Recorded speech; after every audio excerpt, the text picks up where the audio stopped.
extremely more subtle than we were till now.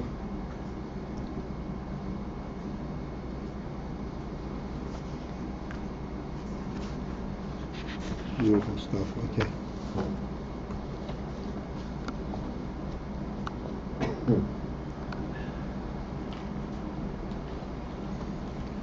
So we're back onto the stone, that the flight of the stone.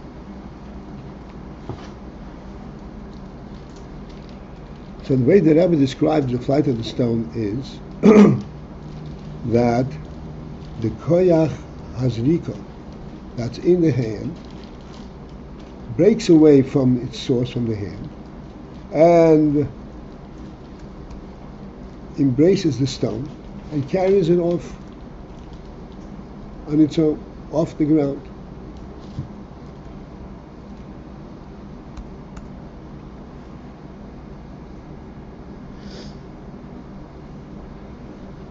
And it's a whole process.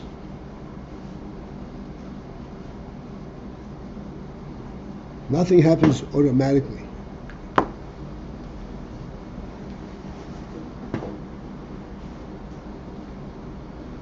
I was thinking to myself, why is it that when you look at things, at this whole phenomenon of the flying stone, from a worldly perspective,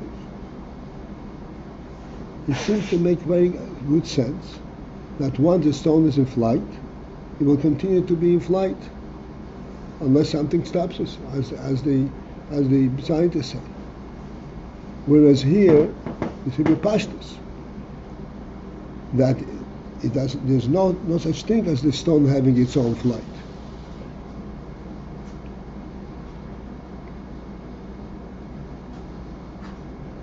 It does not fly at all on its own. There's a koyach hayad, koyach hazrika, that carries it off.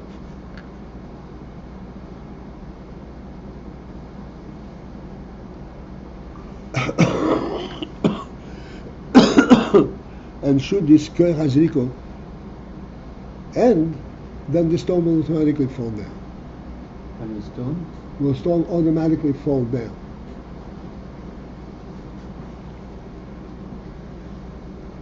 Seems to be two very, very different views, interpretations of a very simple phenomenon that we can observe with our own eyes. What is the difference? What is the difference? Why is it that here the Rebbe has one interpretation and the world has a totally different interpretation?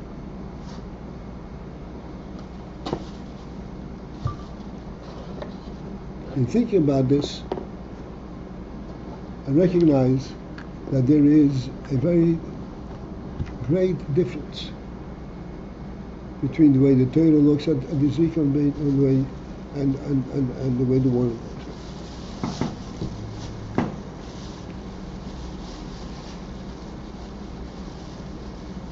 The principle in this is this.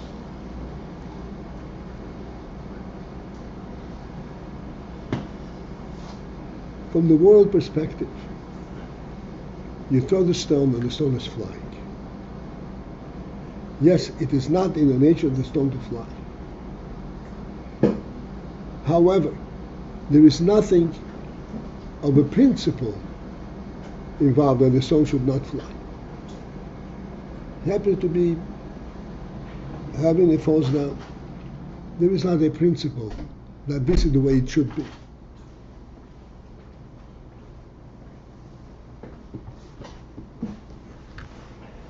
A feather flies, a bird flies. I mean, it's not that there's by principle it should not be flying. It happened within the worldly context. He falls down because of the way he's structured, not because this is the way it should be. They call it gravity.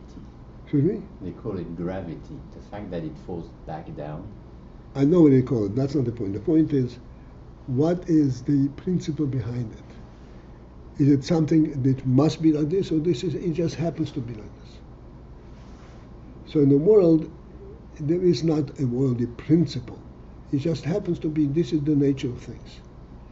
But we talk from a divine perspective. We talk from a Torah perspective. The way things are from the perspective of the fact that the REBBE created the world. This is that the REBBE created the world. This represents the Rebbe's will, how the world should be. As we learned already before, that even the physical, even the coarse physical aspect in the worldly aspects, also have an eternity element, because they represent the divine will that there should be a physical world. So we went from how things are to the way they should be. That's right. So I'm saying from a divine, from a Torah perspective, is how they should be. They are the way they should be, the way the Rebbe wants them to be.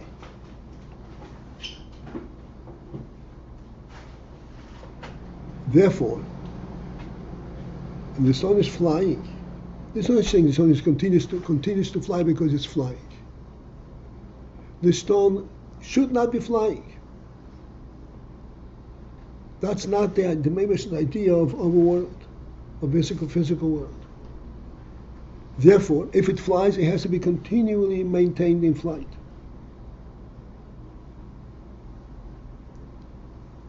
If you say that it continues to fly on its own, you're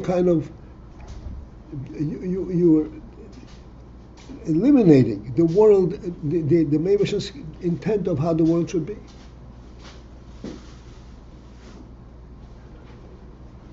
That cannot be. This is why we say if it flies, it is because it's continually carried. And if the carrying power stops, then it'll fall down. Because that's the way the divine design of the world is.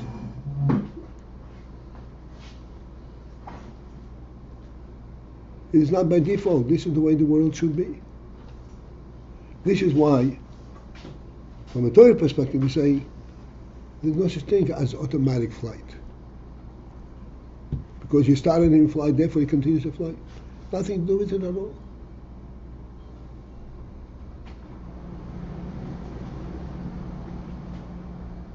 And therefore, the minute the koya that carries him stops, ends, and he falls. Here is where we can begin to get a perspective, an insight of the fact of the concept that there's a koyach hayad hazriko that breaks away from its source and continues to carry the stone.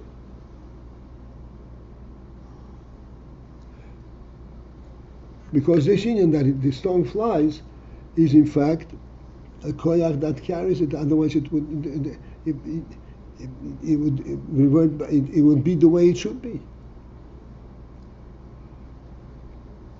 In order to maintain that it is the way it should be, you have to have a koyach that carries it.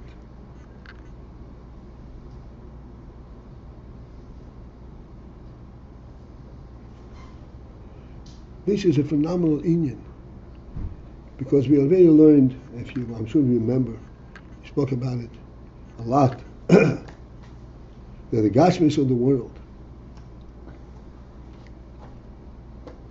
is also a divine will. It's a will that this should be gashmi.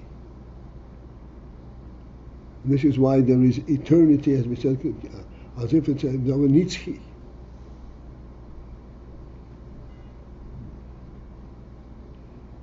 And this is the explanation why we have such a tremendous difference in perspective of the flight of the stone.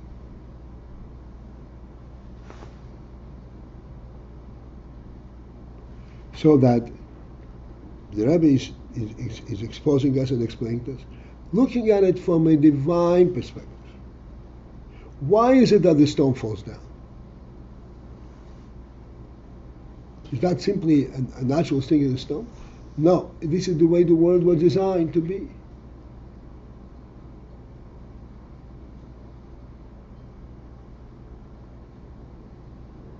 The Rebbe for some reason wanted to have a physical world with all that it entails.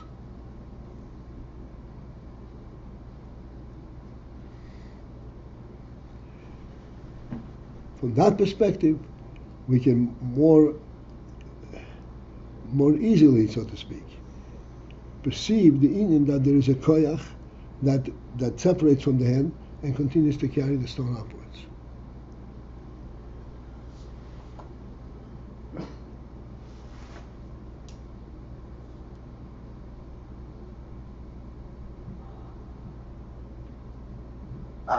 What is the emphasis that it's separated from the hand? What? What's the emphasis that it separates from the hand? That The answer. separates. The emphasis. The emphasis, because it is separated, it flies away. When the hand moves it, we can see how it moves. Now it flies on its own. Or the emphasis is this. Okay, I understand the question. This is all in line to try to explain the meaning for hashpah. Hashpah means that something is actually taken away from the mashpia and given to the mushpa. That's the emphasis. This is why we say that the koyach haziriko, you initiate it in the hand, but then afterwards that separates from the hand and it's given to the stone. That's called hashpah. Something of substance. You did not only start the movement. No, something of substance has been taken from the hand, from the koyach hayat, and given to the stone. This is the meaning of hashpah, of shefa.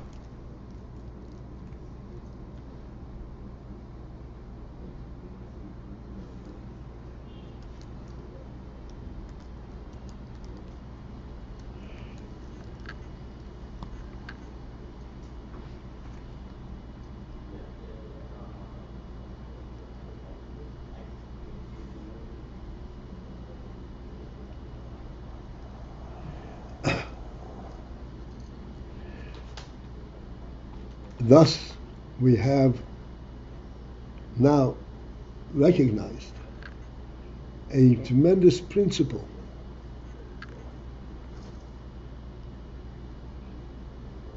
namely, that things are in the world not the way they happen to be in the world. They are in the world because the way they were divinely designed to be in the world.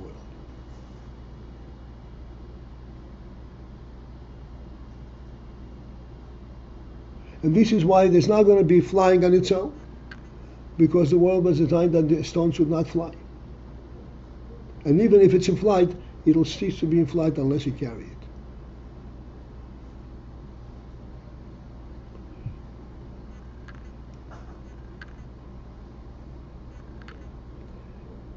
Okay, now we'll start in the second section of page Kuf Lamed Aleph.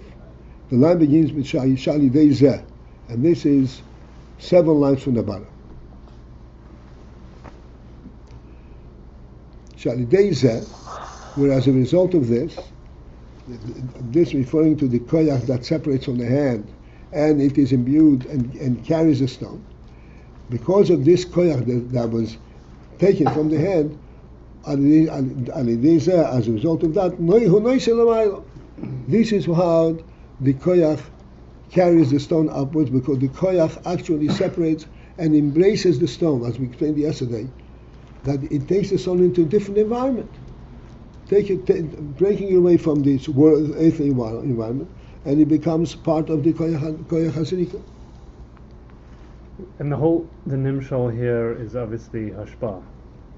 The point is understand the principle of hashpah. Okay.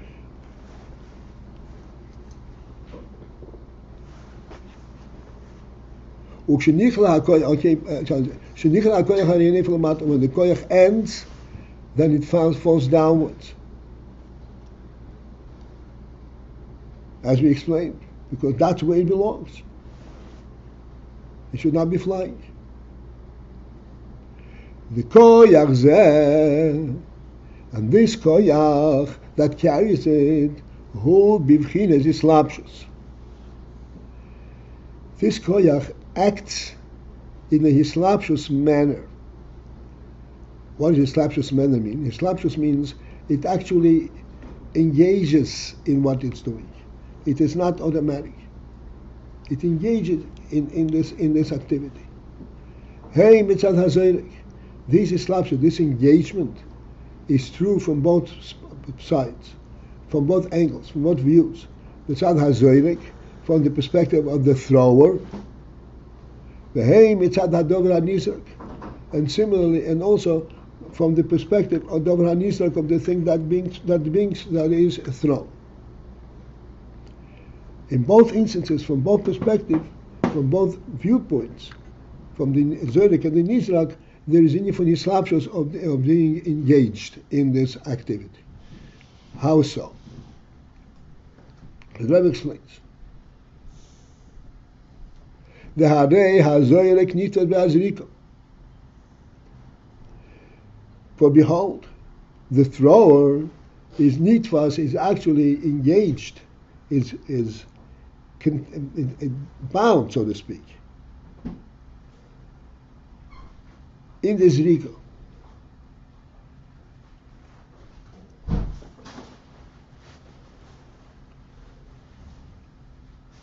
He is identifiable, nitfas. He is identifiable with this throw.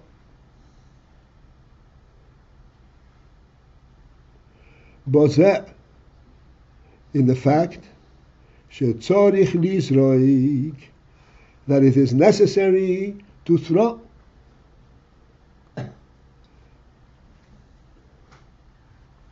You have to initiate the throw. Shaloti has atzmi, because the throw will not be from itself. So therefore, he is initiating something. He gets engaged in the idea of this throw has to happen. So this is one aspect we see, that he is engaged in mislapshus. He's engaged in this throw. V'gam, and also another thing that shows that he is involved and engaged in this throw. That during the time that he throws the stone,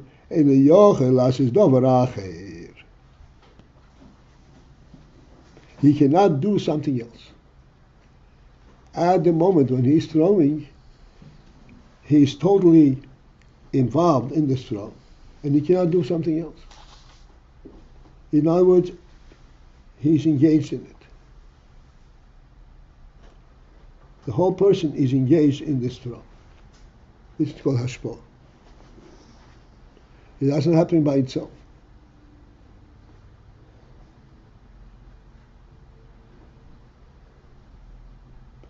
This is from the perspective of the thrower. And similarly, the effect in the dover hanizok, in this stone, in that's being thrown, who b'derech hislapshus boy. Well, here is an important thing. The effect on the stone is b'derech hislapshus boy, is in a manner of engaging the stone. It is not something that's being done automatically, but it's actually focused on what it's doing, what is happening. Hislapshus. He is engaged in this. Why do you say that it's engaging?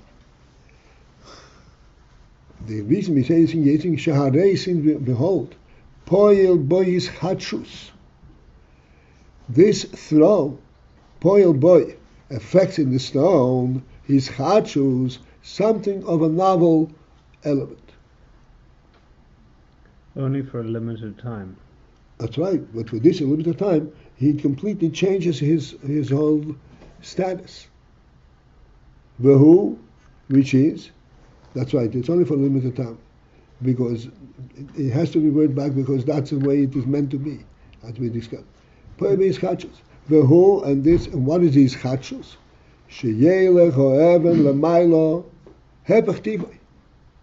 That the stone should go upwards, which is the opposite of its nature.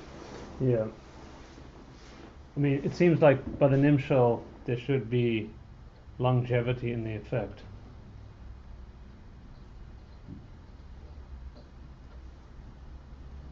Let's finish it. The teva ho'even hu lered lamato. Because the nature of the stone is lered lamato, is to go downwards. Ubigdei lifen his chachus. And in order to affect this innovation, this novel phenomenon, that it goes upwards, that cannot occur with derech mamela automatically. In other words, without focus, without intent.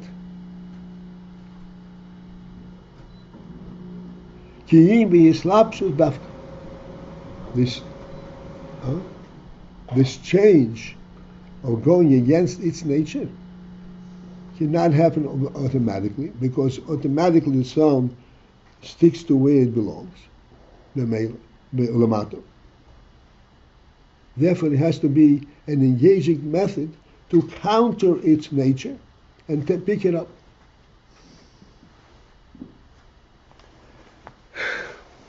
We're spending a One second. We have to think of it with the background of what we discussed before. Otherwise, we won't be able to put it in place.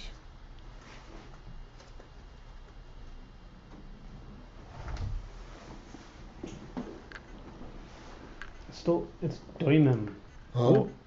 We're dealing with ongoing basis. We're dealing with a mashal in the framework of doimim. For the nimshal medaber, it seems I'm not getting any correlation here. Okay, that's why I explained in the beginning. Yes, it is a doimim, but this doimim is not falling down automatically. Got it, but it does not. 1 second. What did you get? I get that it's not alive and it has no No. intelligence. What? Yeah, it's part of God's creation and it has Wait a its second. nature. That's right. And when it flies, it is also part of God's creation. It Right. is- But it's a non-participant. It flies on account of the one who threw it. That's right. It's not. You're a participant. It cannot, as they say in English, run with the ball. It No, never, wait a second. it never No. gets alive. No. But it is a participant. Otherwise, it wouldn't happen. Part of the creation is that yes, indeed, it belongs down, but it can be. But there is a koyach hasrika in the hand, in the person, That's fine. Go to pick it up. Okay, fine. By the nimshal, the student does not belong down. He's not a stone. No. But initially, we'll get back to the initial. Let's first understand the marshal right here.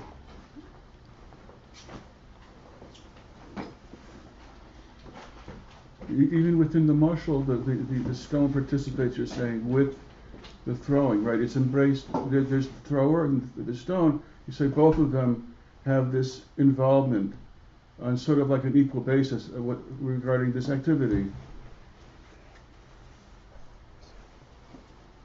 Right. So, you can't flip back and forth from a divine world, divine design, to a natural world. That's fine. I don't. It's not think- going to work. Right. That's fine. I don't think that's my issue. My issue is we're dealing with a mashal in the gather of doimim, and we're sort of 1 second. saying something. 1 second.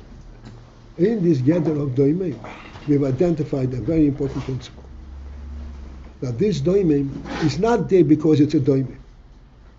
Fine. We did say that It it's doesn't fall down because it's a doimim. got it. It's by God's design. That's fine. No, not by God's design. Not by design and by God's current will. Fine. Okay. Otherwise, it will defy the creation as God created it. Exactly. Right. That's all fine. And moment to moment he maintains creation and he gives it these properties and it doesn't go beyond the bounds of its properties. That's right. But those properties do not translate to the mashal, to the nimshal, seemingly We didn't even get to the nimshal yet. I know, I understand. It's been a long time, and I'm just not getting any. I'm just No, that's okay, not getting what we're going to. I didn't touch it. Fine. I don't know how long we can talk about stones for. But we are talking about stone as long as it's necessary in order to be able to then translate it to the nimshal. But the mashal has to be understood correctly, fully. Okay, on that score, it just doesn't seem that complicated. It doesn't. I'm not getting Really? any. Yeah, I'm not. I'm just not Okay. getting any sort of. On the contrary, we said that the worldly perspective would be the opposite to the idea that there is a carrying force. Right, but even there, the stone is not a participant in a true sense, and by the Torah perspective, also the stone is not really a true. There's a participant, koyach that carries it. which acts upon it. It is not participating. Yeah, okay. All right. But that's right. But it acts upon it. That's fine. It's not life. It's not exciting. It's cause and effect. I'm getting cause and effect. I'm getting doimim. It's okay. I don't mind, but I'm not getting any richness from it. Because you're jumping the gun. Okay. We are talking about the mashal. Okay. First, mashal, you have to understand the mashal fully, and then we can be able to translate it into the mashal. Okay. Am I wrong to think in terms of cause and effect?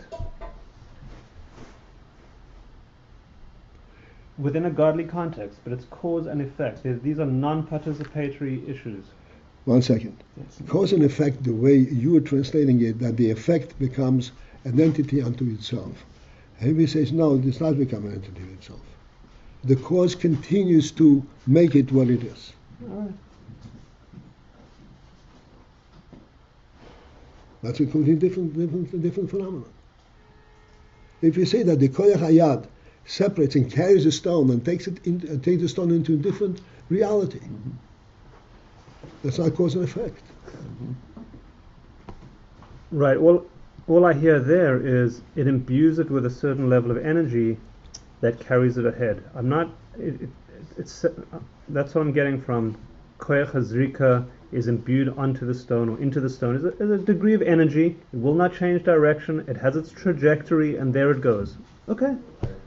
Not okay. No, it's a reality. It is indeed a reality. So did you ever think of it as a reality? It is quite remarkable that, like we said, the human being or the one throwing it will completely change its nature. It'll have it go off the ground. It'll have it go upwards. So I don't know why you stuck to this. Did you ever think of it this way? Yeah, because. But yeah. Yes. When you throw a stone, you thought that there's a koyach hayad that carries a stone, or your stone flies on its own. The koyach hayad carries the stone. Sure. Otherwise, why would it continue to fly? Because it's inertia. Isn't that the way you understood it all the time? So how's koyach You start hayad, the movement and it moves. How's the koyach hayad different from? The koyach hayad carries the stone different from the energy carries the stone. What energy?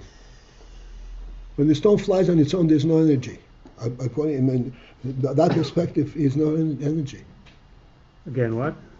There's no energy carrying it. It's just a continued movement because it started that way. No, there's the energy. And one second, and it continues. I'm not interfered. Okay. There's no energy involved.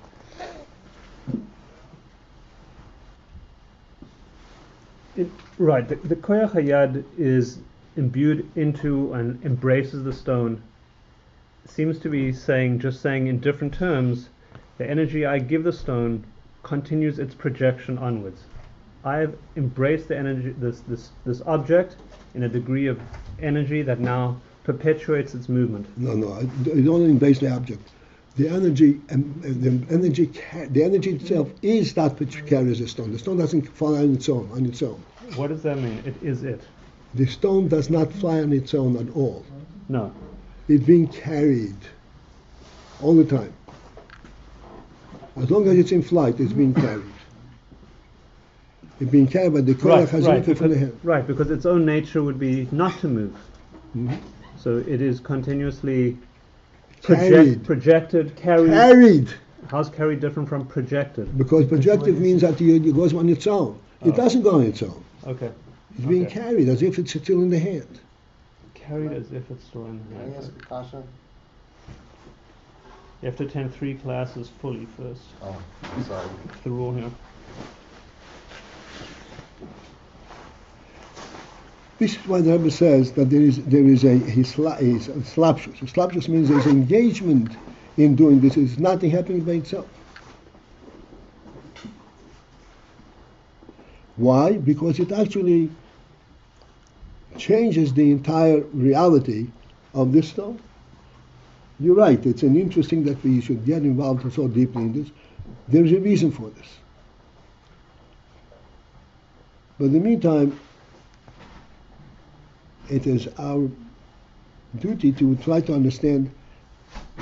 There are many things as we encountered already in AYIN Beis that we say, oh, what is this about? But ultimately, when you do get through it and you understand it, then it opens up a new perspective, a new view. And here's one case. We say that the stone is being carried by this koyach hazrika. That opens up a completely different view of the whole phenomenon. That it's not just within the world of nature. That's a completely different revelation.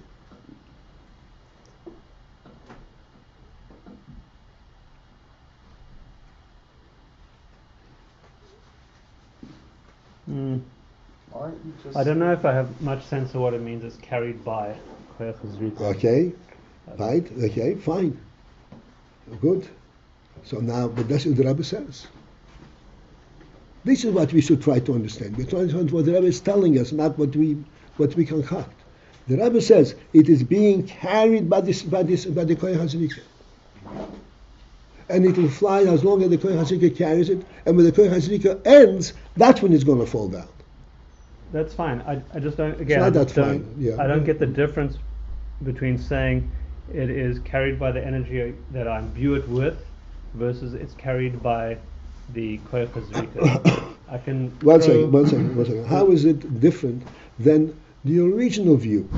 Right. That it flies because nothing interferes with it, so why shouldn't it fly? It was imbued with a certain energy, and now Nothing was imbued. Yeah. It just nothing was imbued at all. That view, it doesn't imbue anything. And there has to. And inertia means that something continue to be in the state unless interfered with. Right, but something had to start its movement, and that's the thrower, Yeah. and then. But it started a movement. It didn't give it any energy. Direction and energy. No Otherwise, energy. No energy. It just started its movement. Once it started Correct. movement, then it'll continue unless it's interfered with. Right. But that's a worldview. But that's Fine. not the Torah. Right. Again, so how that differs from koyach hazrika is not that the behavior seems the same. 1 second. Why are you making this is so phenomenally different? Go ahead. Okay. Again, I just don't get a inner sense of how they're so different. Okay, so that's what I'm saying. It is phenomenally different. Right, and to read again. Did you ever think that when a stone flies, when you throw it, that is a koyach hazrika that carries it? Answer me honestly. That is a koyach hazrika. It flies because it started flying. It continues to fly. Right, I have thought about stuff being here because it's being continuously made and put here. I try to get away from stuff is just here to it's being. 1 second. I'm asking you. You're going like. I'm asking you from your worldly perspective. Yeah. Did you ever think that when you throw a stone, there's a koyach hayad that carries it, or that it flies on its own? Honestly, you started flying. Yeah, I have tried to think about that before. Yeah. You have tried, but how did you conclude? How did science teach you? It flies on its own. How did science teach me? Yeah. It would maintain its movement, but you'd need energy to start its movement. That's right. That would be the But once you scientific- start a movement, unless interfered with, mm-hmm. you continue in the same movement. So it flies on its Correct. own. On its own, yeah, okay. It's a transfer of potential. Okay, but the Rebbe says over here Kinetic. that it's not so. Right. Okay, so that is a completely different view. It is. It is. Okay, that's what I'm answering. I know. It seems like it's similar to matter is not just here, but it's being continuously created. It seems very similar to that. Stuff is not just here. He continuously puts it here. Stuff is not just moving. He continuously moves it along. Yeah, but except that the matter is here or not here, that does not perplex you. But when you see a flying stone, and you say it flies by its own because you started, or it's something is carrying it, it's a completely different view. I'm saying normally when you learn these words that there's a koyach hayad that separates and carries it, it perplexes anybody who looks at the world in a natural way.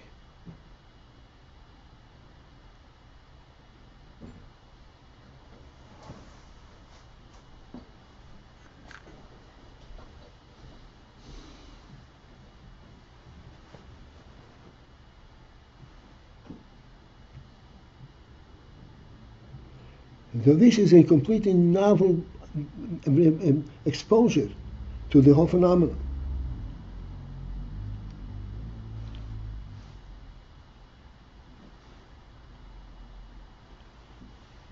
So unless we focus in on what the Rebbe is trying to explain to us, we will see nothing in the significant in the motion. We will always go back and interpret it in our own way.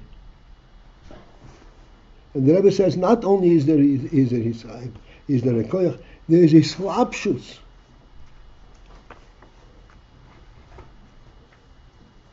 There is a slapshus, there's a koyach that continues to carry the stone upwards.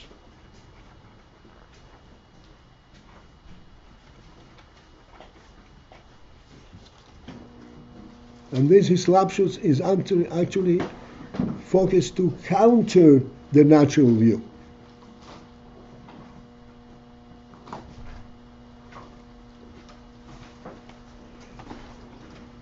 So right now you don't see the significance. It's tremendously significant, but you don't see what do I learn from this. So when you go back to the nimshal of mashpia, then you'll be able to. This becomes very useful, very useful.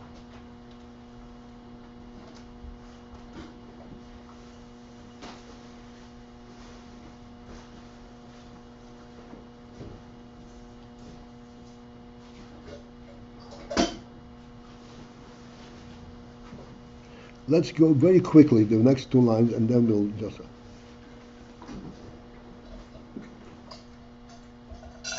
Where are we? 2 lines from the bottom, in the middle of the line. The AYIN lamaylo, with a similar is lamaylo. Ha'hefresh, that this distinction ben ila v'yolo liyesh mi'ayin. The difference between ila v'yolo means cause and effect, and yesh mi'ayin, something that's created out of nothing. There's no cause for it. By divine will. The v'ila v'yolo, when in ila v'yolo it's a method, yesh eifem,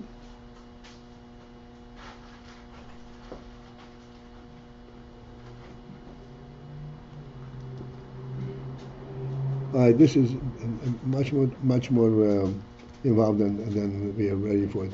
I just want to show you that this is going to be further elaborate on how the way it is in Lamayla and in Koyach HaNefesh.